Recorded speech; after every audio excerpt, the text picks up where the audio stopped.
नमस्कार दोस्तों, मैं मोहम्मद मोहिद और आप देख रहे हैं डायनामाइट न्यूज़। डायनामाइट न्यूज़ की टीम उत्तर प्रदेश के जनपद फर्रुखाबाद में इस समय पहुंची है। जैसा कि अपना डायनामाइट न्यूज़ खास मुलाकात कार्यक्रम चला रही है और जनपद के जितनी भी पार्टियों के दावेदार हैं उनसे निरंतर रूबरू हो रहे हैं। तो इसी कड़ी में आज हम आपको ऐसे चेहरे से रूबरू करा रहे हैं जो किसी पहचान का मोहताज नहीं है। उनका नाम है अवनीश कुमार साक्य जी और उनके पिताजी थे शैतान सिंह साक्य जी, जो कि भारतीय जनता पार्टी में निरंतर बने रहे। साथ ही साथ विधानसभा छिबरामऊ से भी इन्होंने 1995 में चुनाव लड़ा, साथ ही साथ 1998 में लोकसभा फर्रुखाबाद से लड़ा और 2000 में कन्नौज से लड़ा। इसके साथ ही साथ उन्होंने समाज सेवा में अपना महत्वपूर्ण योगदान प्रदान किया। तो अब ज़्यादा जानकारी के लिए हमारे साथ उनके सुपुत्र अवनीश कुमार साक्य जी हैं, जो विधानसभा अमृतपुर 193 से बीजेपी से अपनी दावेदारी की ताल ठोक रहे हैं। बहुत बहुत स्वागत है सर आपका डायनामाइट न्यूज़ पे। बहुत बहुत धन्यवाद आपका और आपके चैनल का, जो कि आपने मुझे इस चैनल में आकर के बोलने का मौका दिया। जी सर, थोड़ा हमारे दर्शकों को ये बताइए कि आपको ये समाज सेवी हैं और समाज सेवी आपका बैकग्राउंड भी रहा है, पिताजी का भी और आपका भी, तो आपको राजनीति में आने की क्या आवश्यकता पड़ी? देखिए, जब से बचपन से मैंने अपने घर पे देखा है तो अपने पिता को समाज सेवा करते हुए देखा है। और जब समाज सेवा वो कर रहे थे तो उनके भी मन में ये विचार आया कि वो समाज सेवा राजनीतिक क्षेत्र में आकर के ज़्यादा अच्छी कर सकते हैं, क्योंकि अभी वो उस समय जब समाज सेवा किया करते थे, जबकि वो एक प्रोफेसर थे, तो वो लिमिटेड लोगों की समाज सेवा कर पाते थे, जो जान पहचान के लोग हैं उन्हीं की जो है मदद कर पाते थे। लेकिन राजनीतिक क्षेत्र में आकर के उनका जो है एक बहुत व्यापक आयाम हो गया और वो गाँव देहात हर व्यक्ति से जुड़ गए, डायरेक्ट जुड़ गए और उनकी जो है डायरेक्ट मदद कर पाए और उनकी सेवा कर पाए। इसी सब को देखते हुए मुझे भी जो है बचपन से ही राजनीति में रुचि थी और मेरा भी ये मन था कि मैं इस समाज को कुछ दे सकूं, और इसीलिए मैंने राजनीति में आने के लिए विचार किया। लेकिन मेरे पिता ये चाहते थे कि मैं किसी भी क्षेत्र में जाने से पहले अच्छी पढ़ाई कर लूं, ताकि मैं किसी भी क्षेत्र में जाऊं तो वहां अपना अच्छा योगदान दे सकूं। ऐसे उनके विचार थे, इसीलिए मैंने अच्छी पढ़ाई लिखाई करके बीटेक कर के 4 साल भारत सरकार में अभियंता के रूप में अपना योगदान भी दिया है। इसके बाद यूपीएससी का भी मैंने 2 बार मेंस दिया हुआ है, 1 बार पीसीएस का मेंस दिया हुआ है। और जब मैंने अच्छी पढ़ाई कर ली तो उसके बाद जब मेरे पिता का देहांत हो गया तो मुझे लगा कि मुझे राजनीतिक क्षेत्र में आकर के समाज को अब कुछ देना चाहिए, समाज की सेवा करना चाहिए। जी। दूसरा कि जैसा कि आप दावेदारी कर रहे हैं विधानसभा अमृतपुर 193 से, जी। तो अमृतपुर जैसे कि विधानसभा जो है वो ग्रामीण एरिया है, जी। तो ग्रामीण एरिया को आप देखते हुए यहाँ के किन मुद्दों के साथ में आप विधानसभा की तैयारी के लिए निकले हैं? सबसे पहले जो मेरे मुद्दे हैं, चूँकि ये एक ग्रामीण एरिया है, तो विकास मेरा सबसे पहला मुद्दा है। विकास जो भी अमृतपुर विधानसभा का है, वो 2 भागों में बाँटा जा सकता है। एक गंगा पार, क्योंकि वहाँ की मूलभूत समस्याएँ अलग हैं, और एक जो है नवाबगंज संघिस्सा का जो एरिया है, वहाँ की मूलभूत समस्याएँ अलग-अलग हैं।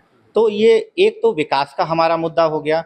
दूसरा हमारा मुद्दा हो गया कि सामाजिक चेतना भी फैलाना ज़रूरी है। सिर्फ विकास से ही काम नहीं चलेगा। जब वहाँ के लोग सामाजिक रूप से, राजनीतिक रूप से और आर्थिक रूप से जो है एक अच्छे नागरिक बनेंगे, तो मुझे लगता है कि वो अपने विकास में अपना योगदान दे सकेंगे। तो हम लोग सामाजिक जन चेतना भी चलाना मतलब पसंद करते हैं और उस पे भी कार्य कर रहे हैं। तो ये 2 मुद्दे मुझे लगता है कि मुझे राजनीति में आने के लिए प्रेरित करते हैं।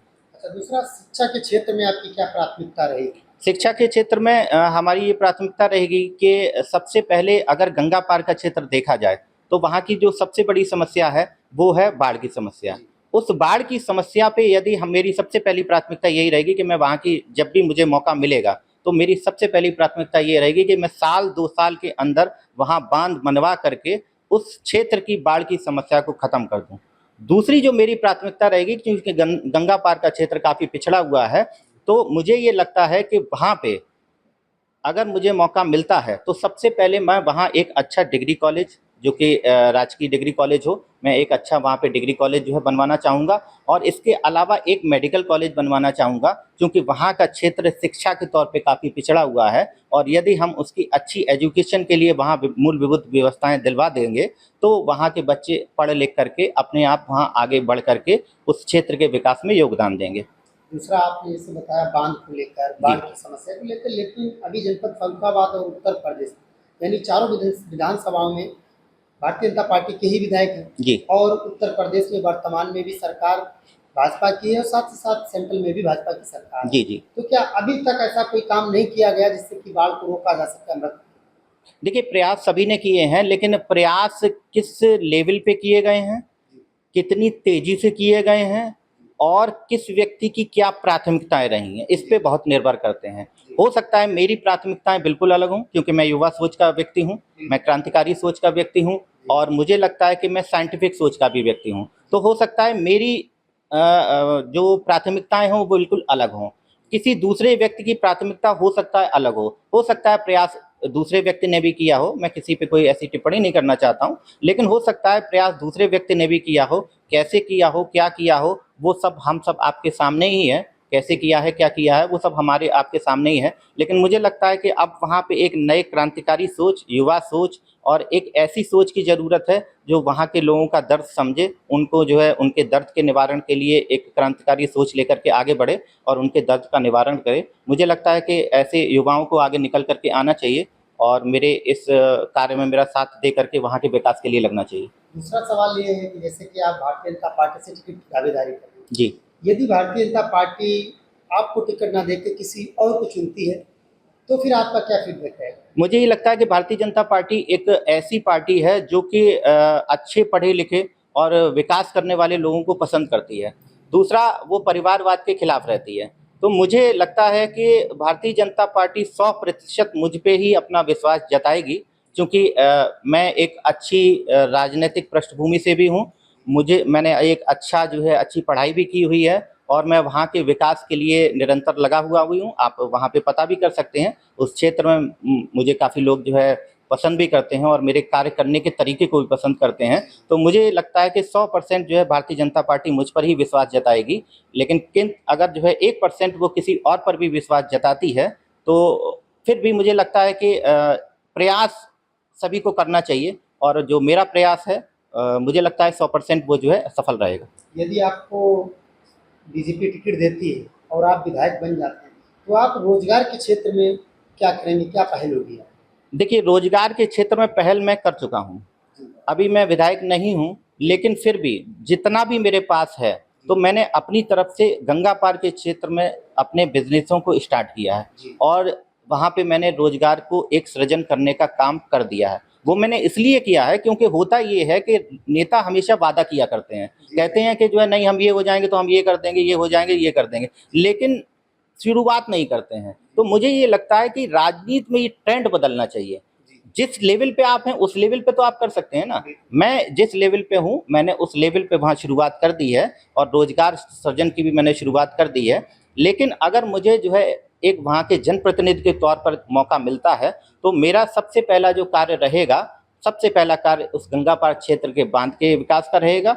दूसरा मेरा कार्य रहेगा एजुकेशन पे। एजुकेशन पे मैं ये चाहता हूँ कि वहाँ पे एक कम से कम जो है डिग्री कॉलेज अच्छा होना चाहिए, एक वहाँ पे मेडिकल कॉलेज की अगर व्यवस्था हो जाए तो वो बहुत अच्छी चीज़ है।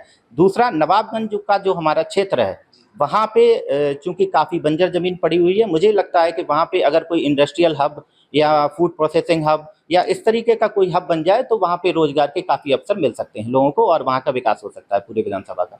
जैसा कि जनपद फर्रुखाबाद के चारों विधायक हैं, तो क्या अभी तक किसी ने यह कहा जाए कि जो अमृतपुर के प्रेजेंट टाइम पे विधायक जी हैं और जो नवाबगंज क्षेत्र है वो अमृतपुर में ही आता है, तो कहने का मतलब क्या जो वर्तमान में विधायक जी उनके द्वारा प्रयास ऐसा नहीं किया गया कि इधर नवाबगंज में भी कोई इंडस्ट्रियल एरिया होनी चाहिए? मैंने पहले भी इस बात को कहा है कि देखिए, हो सकता है उनके मन में बात आई हो या हो सकता है उन्होंने प्रयास किया हो या हो सकता है कि प्रयास सार्थक उनका ना हुआ हो। लेकिन जो हमारा कार्य है हम किसी पे मैं चाहता हूं कि मैं एक रचनात्मक राजनीति करूं, मैं टिप्पणी की राजनीति से बचूं। किसने क्या किया, कैसे किया, वो उनके कार्य थे, अच्छे कार्य उन्होंने किए, जनता ने उनको वोट दिया, अच्छे कार्य की उन्होंने किए और मुझे लगता है कि जैसा भी उन्होंने किया है या फिर जैसे भी प्रयास किए होंगे उनके हिसाब से उन्होंने पूरी अपने दम से किए होंगे।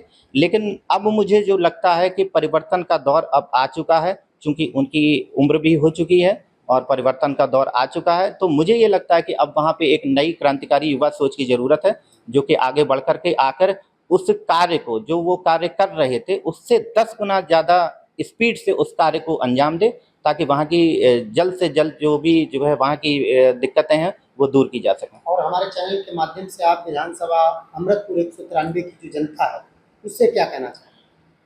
मैं वहाँ की जनता से एक ही चीज़ कहना चाहूँगा कि सबसे पहले अपने बच्चों की पढ़ाई-लिखाई पे ध्यान दीजिए। बच्चों की जो पढ़ाई-लिखाई है, वही आपके परिवार को आगे चल कर के समृद्ध बनाएगी, विकसित बनाएगी और वहाँ के क्षेत्र का विकास करेगी। दूसरी मेरी वहाँ की जनता से ये अपील है कि काफ़ी लोगों को मैंने देखा है कि नशे की लत में पड़ गए हैं उनके बच्चे, तो काफ़ी जो है उससे भी बर्बादी हो रही है। मुझे लगता है कि मुझे वहाँ की जनता से मैं ये अपील करता हूँ कि अपने बच्चों को इस बुरी लत से निकाल करके अच्छे कार्यों में लगाएँ, अच्छे सामाजिक कार्यों में लगाएँ, राजनीतिक कार्यों में लगाएँ, आर्थिक कार्यों में लगाएँ और इसके अलावा जो है शिक्षा के क्षेत्र में उनको आगे बढ़ाएँ। तो ये जो वहाँ के बच्चों को शराब, गुटखा, तम्बाकू इन सब की लत है, उनसे जो है दूर रख कर के अच्छे कार्यों में लगाएँ। और तीसरी मुझे मेरी जो वहाँ की जनता से एक अपील है, चूँकि मैंने देखा है कि इस क्षेत्र का जो ज़्यादातर एरिया ग्रामीण एरिया है, तो वो अपने परिवार पे ध्यान कम दे कर के सिर्फ़ अपनी जो मूलभूत ज़रूरतें हैं, उनको पूरा करने पे लगा रहता है। मुझे लगता है कि वहाँ के लोग यदि जो है अपने परिवार पर भी थोड़ा-सा ध्यान दें और उनकी शिक्षा, दीक्षा, स्वास्थ्य पे ध्यान दें, तो एक लंबे समय तक अच्छा कार्य वहाँ पे वो अपने परिवार के लिए कर पाएँगे और उनका परिवार जो है विकसित हो पाएगा। ये थे हमारे साथ विधानसभा अमृतपुर 193 से भारतीय जनता पार्टी से जो है ना प्रबल दावेदार, आगे आपको और भी दावेदारों से रूबरू कराते हैं। तब तक के लिए मैं मोहम्मद मुईद, जय हिंद।